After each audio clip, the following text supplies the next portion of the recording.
ඒවා ගිවිසුමක ස්වරූපයෙහි ඇති විශේෂිත ලක්ෂණ මොනවද කියලා කවුරු හරි ප්‍රශ්නයක් ඇහුවා නම් විශේෂයෙන් සේවා ගිවිසුම කියන කාරණාව ගැන ඒ අර සංකල්පය ගැනත් අපිට පොඩි අවබෝධයක් අවශ්‍යයි. සේවා ගිවිසුම කියන්නේ නීති අනුකූලව ලිඛිතවම තිබෙන්න ඕනේ කියලා කොහෙවත් සඳහන් කරලා නැහැ. විශේෂයෙන් මේ පඩිපාලක සභාවේ සිටින සේවකයන් හට අර සාපුසා කාර්යාලය පනතේ යටතේ ඉන්න සේවකයන්ට ඒක ලැබිය යුතුයි ලිඛිතව.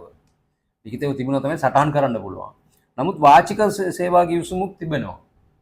ඒතර කාලාන්තරයක් තිස්සේ කිසිම ගිවිසුමක් නැතුව සේවයේ යෙදී සිටින සේවකයෝ ඉන්නවා නම් ඒකත් දෙගොල්ලෝ අතර ගිවිසගත්ත යම් වැඩපිළිවෙලක් හැටියට අපිට හඳුනා ගන්න පුළුවන්. ඒවට නීති අනුකූල ආවරණයන් තියෙනවා.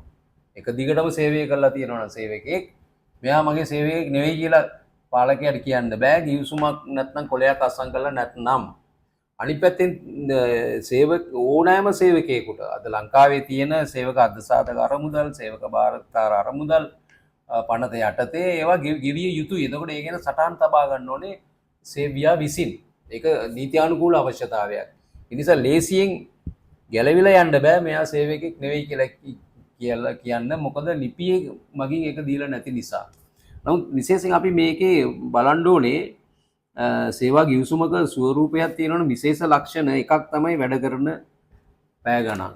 වැඩට පැමිණිය යුතු වේලාව සහ එයාට පැය 4න් පස්සේ එයාට විවේකයක් දෙන්න ඕනේ. විවේකයට නීතියෙන් තියෙන පැයක කාලයක්. ඒතකොට ඒක ලබා දිය යුතුයි.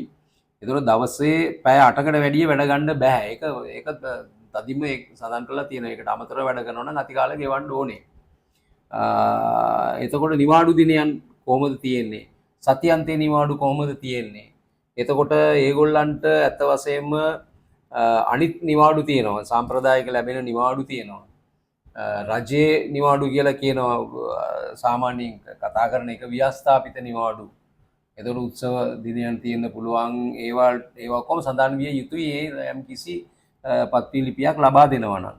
එතකොට ඒ එකම දෙපාර්ශවයේ අතර සේවා ගිවිසුම අවලංගු කරනවා නම් කොහොමද කරන්න පුළුවන්? සාමාන්‍යයෙන් තියෙන මාසයක දැනුම් දීමක් කරලා සේවකයාට ඉවත් වෙන්න පුළුවන්.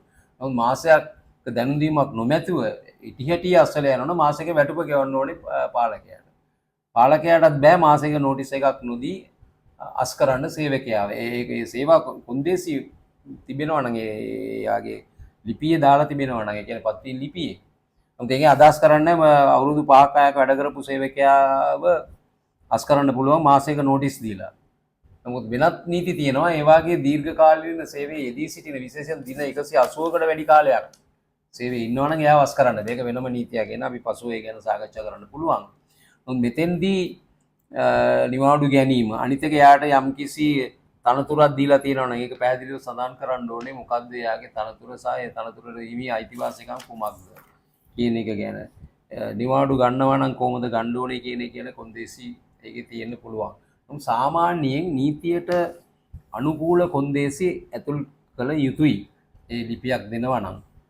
කියන ආයතනයේ පවතින තත්ත්වය තුළ එයා දරන තනතුර මොකද්ද? ඒ අනුව ලැබෙන පඩිය මොකද්ද? වැඩ කරන කාල වේලාව, කොයි වෙලාවටද වැඩට එන්න ඕනේ, කොයි වෙලාවට යන්න ඕනේ. එයාට එතකොට කෑම සවිවේකයේ සඳහා අවකාශයක් තියෙනවනේ ඒක ලබා දෙන්න ඕනේ.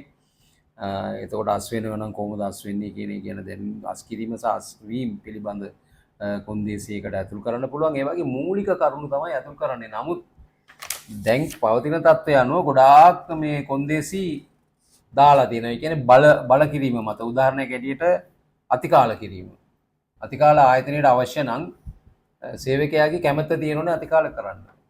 ඉතින් මම උදාහරණයක් ඇටියට කියන්නේ මේ ගිවිසුමේ සමහර අවස්ථාන් වලදී පාලකයා තමන්ගේ ආයතනයේ අවශ්‍යතාවයන් මත නීතියට පටහැනි දේවලුත් ඇතුල් කරන්නට ඉඩ තියෙනවා.